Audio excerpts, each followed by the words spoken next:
Setiap banjir bandang yang terjadi, kita refleks nyalihin cuaca ekstrim. Padahal kenyataannya, alam cuma nunjukin akibat dari cara kita membangun hari ini. Dan yang paling ironis, nenek moyang kita sebenarnya sudah punya solusinya sejak ratusan tahun lalu.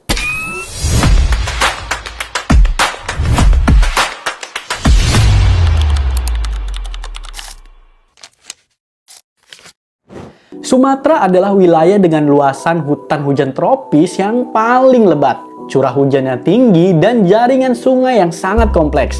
Dalam kondisi alami, hutan ini berfungsi sebagai spons raksasa yang menyerap air, menahannya, lalu melepasnya sedikit demi sedikit. Tapi hari ini banyak dari fungsi itu hilang. Pembabatan hutan membuat topsoil terbuka, tanah yang seharusnya menyerap air malah jadi licin dan langsung meluruh. Dengan kondisi tersebut, ditambah dengan daerah permukiman yang tumbuh tanpa perencanaan drainase yang baik. Hasilnya adalah air yang tidak punya ruang, tidak punya jalur, dan akhirnya menghantam permukiman.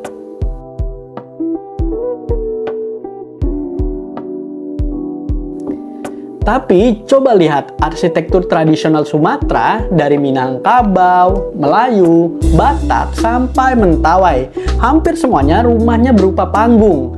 Mereka bangun bukan sembarangan.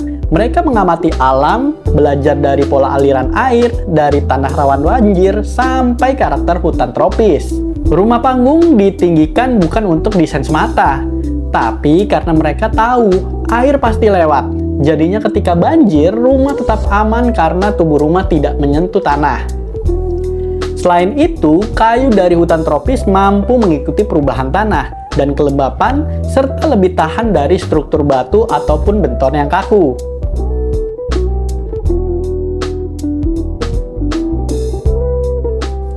Selain desain yang ditinggikan, penempatan rumah pun diperhitungkan oleh leluhur kita. Rumah tidak dibangun di titik rawan aliran air. Setiap tapak dipilih dengan mempertimbangkan alam, bukan cuma harga tanahnya.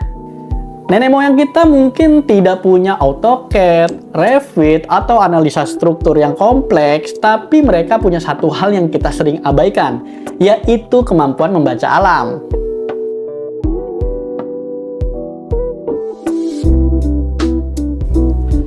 Sekarang, hampir semua rumah dibangun langsung nempel ke tanah. Drainasenya juga seadanya. Jalan-jalan beton itu memutus resapan air. Lalu lahan hijau diganti paving. Dan kita berharap air tetap patuh pada jalurnya. Ketika hutan habis, tanah kehilangan daya tahannya. Permukiman tidak siap dan bangunan dipaksakan di lokasi yang salah. Banjir bandang itu bukan lagi kejadian yang tak terduga, itu cuma konsekuensi atas perbuatan kita.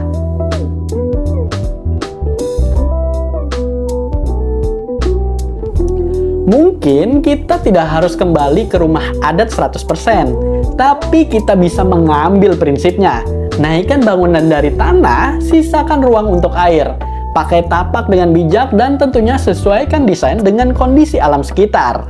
Arsitektur itu bukan cuma bikin bangunan indah, tapi bikin bangunan yang selaras dengan lingkungannya. Leluhur kita sudah memberikan contoh, tinggal kita mau gak belajar atau mengulang bencana yang sama. Sampai di sini aja video kali ini. Jangan lupa subscribe dan follow Instagram Rupakarsa Arsitek, serta DM kami jika kalian membutuhkan konsultasi lebih lanjut. Gue Januar, pamit undur diri, sampai jumpa di video selanjutnya.